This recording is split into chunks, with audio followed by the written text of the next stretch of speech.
The Comeback, Finding Voice podcast with Mo and Joe. Oh, it's going. Welcome back. We got to work on this in sync thing. Yeah. We will get better. We will. This is only our second episode. It's our third. No, the first one was 0-0. Any hoodles. Okay, so today we are talking about FOMO, the fear of missing out. And if you haven't seen us last week, I was going to say last week, but it's actually been 2 weeks because we were sick. Yeah. If you haven't seen our last episode on imposter syndrome, that one was really fun. So go ahead and click back or, somewhere on this page and find our list of episodes. Yep. And so today we're talking about what? Most fun just keeps disappearing. Oh yeah, it's like a magic trick. Now you see it, now you don't. So any hoodle, we're going to be talking about the fear of missing out. And I think this is really interesting because Joe and I kind of have different takes on FOMO. Like the stuff that she FOMOs about, I don't FOMO about. And the stuff I FOMO about, I don't know if she FOMOs about. You don't even have FOMO. Yeah, I rarely have FOMO. But there are some FOMO moments that I have thought about that I could share today. But anywho, so we're probably going to let's talk about FOMO in like two categories of FOMO experiences, okay? So the first FOMO experience will deal with attraction and romance. The second category will deal with like career or like job opportunities, things like that. So to lead us into the first category, Joe, tell me about your FOMO. You always do this shit to me. So, FOMO in relationships. This will be, so awfully personal today. I'm sweating over here. I love it. FOMO in relationships for me has shown up in like a fear of commitment to a relationship. And this wasn't actually always the way. I feel like when I was younger, I loved being in relationships. I had no FOMO at all. And I thought that, I'd have the Disney princess story of meet someone, fall in love, and marry that one person. And if I had done that, that would have been really bad. Because my first pick was not a good pick. But why FOMO is bad, and I actually didn't even realize I had FOMO until Mo mentioned it when we were in Europe, hence my London watercolor. Now I'm getting self-conscious because I know, I don't know if I should. I'm like Europe and London, Europe and the UK. It's fine. It's fine. I don't know what's PC. Anyway, this is our channel. If that offends you, we're sorry. You can. Yeah, we'll correct it later. And then you'll have FOMO of not watching our episode. Yeah, unfiltered.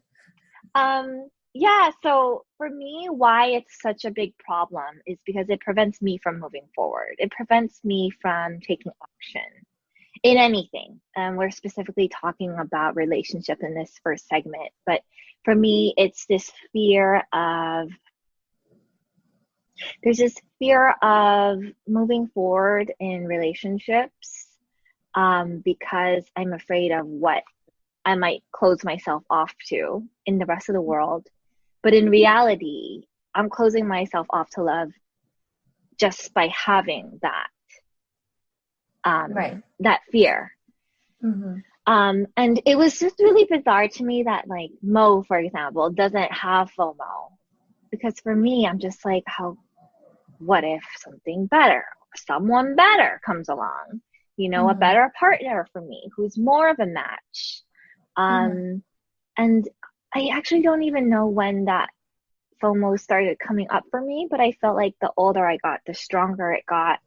The more relationships I was in, the more people I met, like I kind of just like, oh, I can't decide. Even though I have like an amazing person in my life now, and I've met like lots of amazing people. I just feel like FOMO is an issue for me because it's really pushes against that whole like, I want freedom. I think at the bottom of it, it really is about wanting freedom, and independence. But, and like what I hit on, I think I hit on something really big as I was talking earlier, which was this fear of like, feel like I'm going to limit myself, but I'm really limiting myself anyway by allowing FOMO to come up. So something that I wanted to talk with Mo about today is, do you think some people are just born with FOMO? Like, what is it? Like, why do some people have it and some people don't? Because Mo has, like, to me, she's got 0% FOMO for anything. I think, very hard. I think I think some background information probably needs to be set up to like understand your situation better. So Jo, like since she started dating, she was like a serial monogamist. Like literally, like relationship ends, relationship starts. So like it's more understandable. not like overlapping. No. No. It looks like I just tore off a chunk of my hair. I'm sorry. Sister focus. I wasn't blowing you. No, you're right. So yeah, like because of her experiences of not like being able to like date and like explore and like just like get to know people like not so seriously, you know? I think that's why it's like come up now more than anything. And I think as another caveat, like it's okay to feel that way. Like if any of you are feeling that way, totally fine. Like it's totally acceptable to feel that way. We don't all have to be like searching for the one all the time, you know? Right. Now, I actually really appreciate you laying the groundwork because I did not do that at all. But you know, guys, we don't plan this. Sis just throws me in. Like we plan like our topic, but we don't. Yeah. We kind of just riff off of each other when we're recording it. And we don't rehearse. We just are like, okay, it's time. Let's go. So that's something that you're just seeing like real, very real, really raw, like, okay. You know, this is how I'm going to answer it. And I think, you know, exactly what Mo said, like there's actually nothing wrong. We're not saying one way is worse, one way is better. It's just normalizing, like I've known Mo since we were 3. And it's just highlighting the differences of people with FOMO and people without, and the pitfalls of both, which we'll switch over to Mo in a few minutes. But the whole like serial monogamy thing, it was always this search for someone who would complete my life. And I put so much focus on someone else and someone else and someone else. And you're absolutely right. Thank you. Because I was starting to feel like, oh my God, is it a bad thing? Like, even though I was going through it and answering the question, I started feeling really self-conscious of like, is this bad that I lived my life this way up until now? Even though we plan to talk about this topic. So for me personally, I don't know if any of you relate to always trying to find happiness outside of yourself, like trying to find that relationship that would complete you, trying to find a relationship that my parents would approve of, that would slot seamlessly into my life. And that's been a journey. That's been a big journey for sure. You know, for me. So with that being said, you know, thank you so much for setting up that framework and that background. And that is very important. Another like interesting thing about like our lack of FOMO, both of us lack FOMO, is like when we've been in a relationship and it's over, we don't really have FOMO afterwards. You know what I mean? Like we don't have regret or like, oh, we should have done this, we should have done that. Like that kind of FOMO, I think we both are lacking. Like, and some people do have that. Like some people go back and like look at their ex or like, you know, think about their ex and think, oh, I should have done this. Like she's the one that got away, or he's the one that got away, or they're the one that got away, you know? And like we both don't have that, which I think is interesting. And like for me, I can't speak for you, but for me, I think when I'm in a relationship, I give as much as I can. Like I give my all. So I don't really hold back on anything. And that's why I don't regret or feel like, oh, I should have done whatever, you know? Mm-hmm. I think for me, I had an experience very young where I had FOMO and I went back to a relationship that wasn't good for me. And so from then on, I vowed to never do that. So I'm very, very committed until there is no more commitment. And then I don't look back. Like I learned very early on, you know, not to dwell, not to dig, not to like research, like what is this person doing still? And like looking them up on Facebook or whatever, because it would just hurt me. And so I learned very early on to just walk away and not think about it and just lean on my friends, the support crew we were talking about a few episodes ago. So I actually love that. I love that because I see a lot of abusive relationships like keep happening, whether that's emotional abuse or like, you know, mental or physical abuse. There's just a lot of cycles that get perpetuated by continuing to think about what are you missing out on. So there's like, you can see like through this, like the start of this discussion, it's not a very clear, like FOMO's good or FOMO's bad. Right. In some cases, it can get you to take action. Yeah. And in some cases, it can get you to stay in inaction because you're afraid of missing out. So it really is like, how do you wield it? How do you use it in your life? So Yeah, exactly. And I think just speaking to that, like, I think we talked about it a little bit in the last episode, but I've had FOMO like in the past, and it was like more directly tied to like academic opportunities, like that interview I told you about that I totally skipped out on. Like that kind of stuff I had FOMO about before. So then now I just do the best I can. Even if like I miss an opportunity, I think to myself like, either if I did it, then I did it and I failed, that's fine. And if I didn't do it, I always like reassure myself that like something better will come along, like, or like have, confidence in whatever it is, like the universe or God or Buddha or whoever you believe in, that like things are happening for a reason. And, you know, maybe I wasn't ready for that right now, but like whatever I am ready for, it'll come when the time is right, you know? Like stuff like that. I think having a strong sense of, I don't know if it's like destiny, but like strong sense of like belief in things working out for you or everything turning out okay, I think helps with that FOMO kind of stuff. Yeah.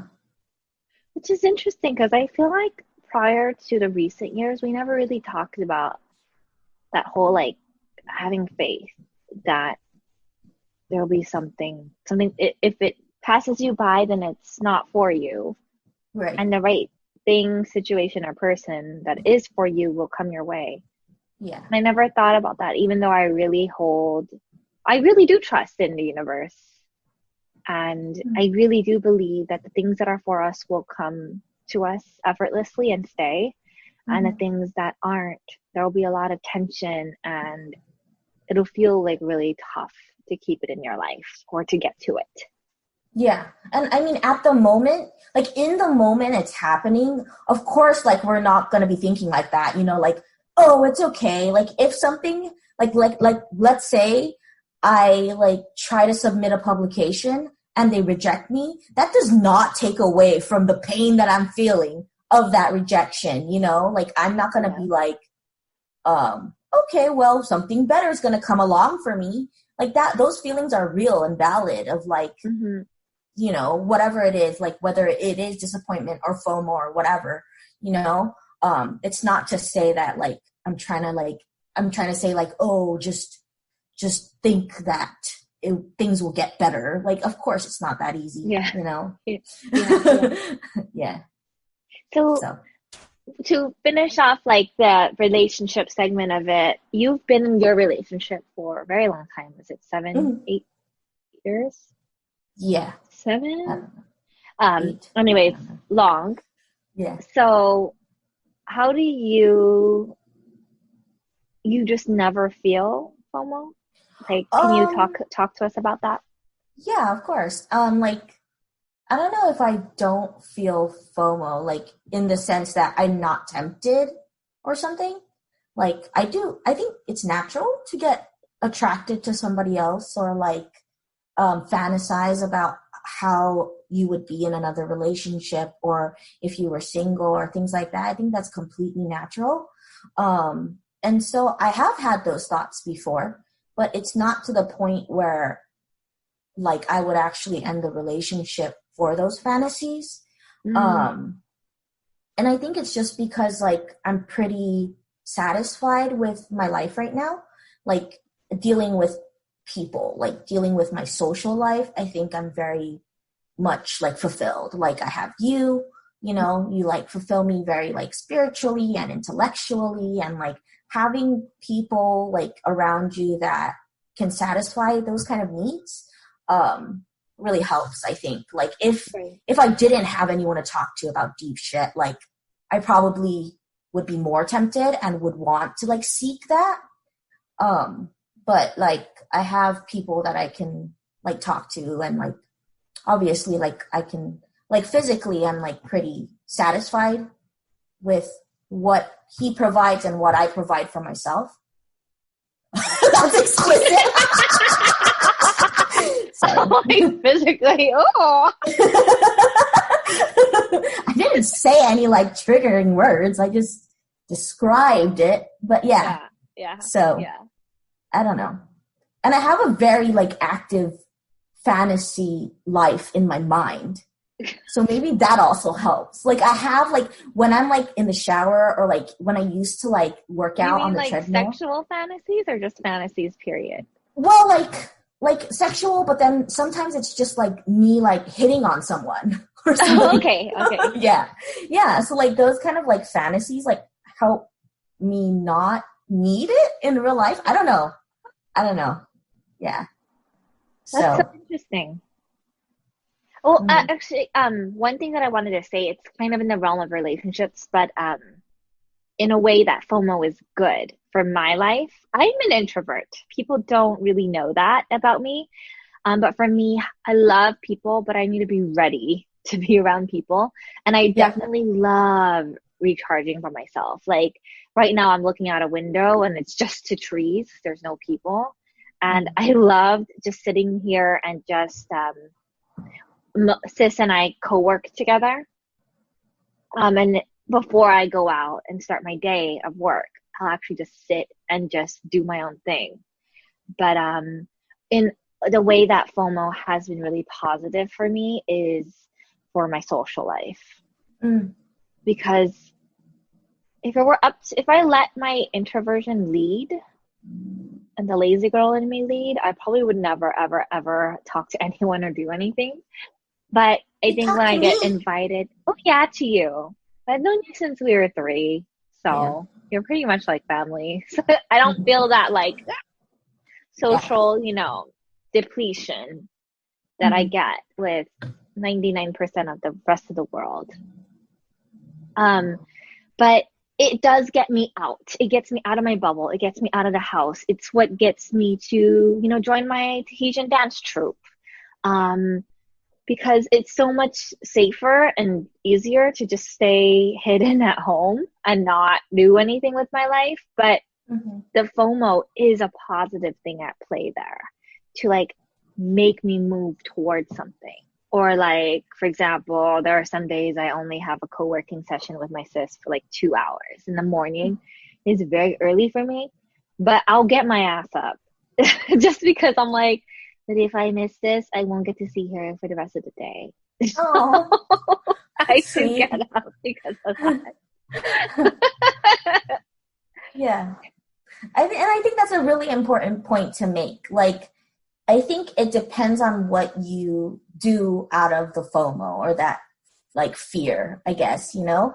And like, I just learned something new from my sister, and it's this new terminology. You want to introduce it? Well, I think I saw one of my favorite copywriters, Laura. She's the one who talked about it. She talked. I think she what's that? Coined it? I think she coined it, but I'm not too sure because I saw someone else. I was researching before our show, and I saw it on someone else's article. So I don't know who, but it's called Drum JOMO. roll. Oh. Yeah. The timing was off. But yeah. JOMO. Let's do it again. Yeah. It's Okay. called JOMO. Joy Yeah. of missing out. Yep. And So, so, do you know what JOMO is? Why don't you tell us? no, I don't. So when I was telling Mo about this, I'm like, JOMO. Oh my God, it's Joe and Mo. Joe and Mo. It's perfect. So where the fear of missing out is about like living you make decisions based on like, oh my God, what if I miss out on it? The joy of missing out is kind of like embracing missing out. It's kind of be like, oh, like not having that trigger of like, but I won't get this again, or I won't be able to like do this again, or I'll never be able to. Like you just don't have that instinct. You kind of just like fall into it, be like, who cares? You Mm-hmm. know? And Yeah. it feels like an easier way to live life, honestly, as someone who like has her heart yanked around by FOMO a lot for positive or negative reasons. Um, but I feel like if I lived with JOMO 24/7, what would motivate me? Yeah, because I was thinking about like okay, like we, Joe and I went on a trip to Europe, like all across Europe. It was fucking awesome. And you know, like it's really because I'm so chill that I'm good with whatever. I'm like, yeah, we could go to the Louvre, but I mean, we don't have to. But like Joe will be like, no, we need to go because like of our FOMO. But that's what got us out and like doing all this cool stuff, you know. Mm-hmm. So it's not always like let's go towards like JOMO or FOMO. It's like maybe Right. like a balance, right, between Right. the two. Yeah. And like another negative though is that I get into that mindset of like, no, you need to see the Louvre. You need to have high tea with me at the Yeah. Ritz-Carlton in London. And then Yeah. it didn't work out. And then Yeah. I was crushed because like, And I'm like, I thought we're going. I always assume like, oh, we're gonna go again, you know. yes. And I'm like, Yeah. but you won't. Like, Yeah. she's like, we'll just go to London next time. I'm like, we won't. It took us over 30 years. To get here. And I'm like, then you're gonna have kids. Like this is how my mind goes. I'm like, you're gonna have kids, or I'm gonna have kids, or Right. something's gonna happen, and you're Right. gonna be in your PhD, and then it'll be like another 20 years, and you like, you know. So that's another. I feel it's a negative, but really, like we want you to get away from this whole thinking, like judging it. Like, Mhm. stop judging your FOMO. Stop judging your nature. I want you to just like, this is what I'm working on, is just noticing it, not judging it. And then just figuring out like, well, what kind of life do I want to live? And what kind of person do I want to become? Because Yeah. like to have Mo tell me like, it's okay, we'll just come back. There's another chance to do this. It does calm me in the moment, even though the part of me is like, Lily, oh. You know? Yeah. And I think it's just to see the beautiful sides of both, you know. But for me, bringing it back to integrity of my values and the person I want to be. I want to be a business owner. I want to be a good friend. I want to be someone people trust. I want to be genuine. And I want to also lead with my heart, which sometimes it's not always easy to tease out when FOMO is involved. But it's a learning process. And Definitely. I'm still figuring it out, you know? Yeah. Be gentle with yourself, you know? So let us know if you've had any I was going to say mofo. Mofo. Mofo. FOMO or JOMO FOMO moments. like a mofo. Yeah. Down below in the comments, just let us know your moments. We'd love to hear from you. And don't forget to subscribe to us and like this video. Subscribe and like and tell us what your moments are. Oh, actually, can I add one more thing? Yeah, of course. That might be applicable to our peeps. Yeah. FOMO for the right reasons, I think is really something I've learned. For me, sometimes what I mentioned FOMO was good for me in getting to be around people, but there were also times I was trying to be part of circles that weren't really good for me, where I felt judged, or I felt like I had to prove something. And it was tiring to be around these people in the business world. And yet I continued to keep trying to be a part of that. And it just ended up draining me. And so again, it goes back to like, what kind of life do you want to live? Who do you want to be? Who do you want to surround yourself by? And teasing out those. And then figuring out, like, is the FOMO here just to feel included, just to feel needed, just to feel wanted, just to feel valuable? Or is it, like, something else? Because for me, it was to feel needed, wanted, and valuable. Like I was a part of something bigger than myself. Yeah, it wasn't out of, like, genuine enjoyment or fulfillment. Mm-hmm. Yeah. Mm-hmm. So look at your fears that are underlying the FOMO. Look at your dreams. And yeah. Okay, go ahead. Keep going. Thanks for letting me project. All right. Well, I hope you guys had fun with us. We had fun with you. We'll see you in 2 weeks. Bye. Bye. Pull off your hair. Pull off your hair. Wow. This is crazy. Big chunks. I'm just kidding. We're so wacky. All right, bye guys.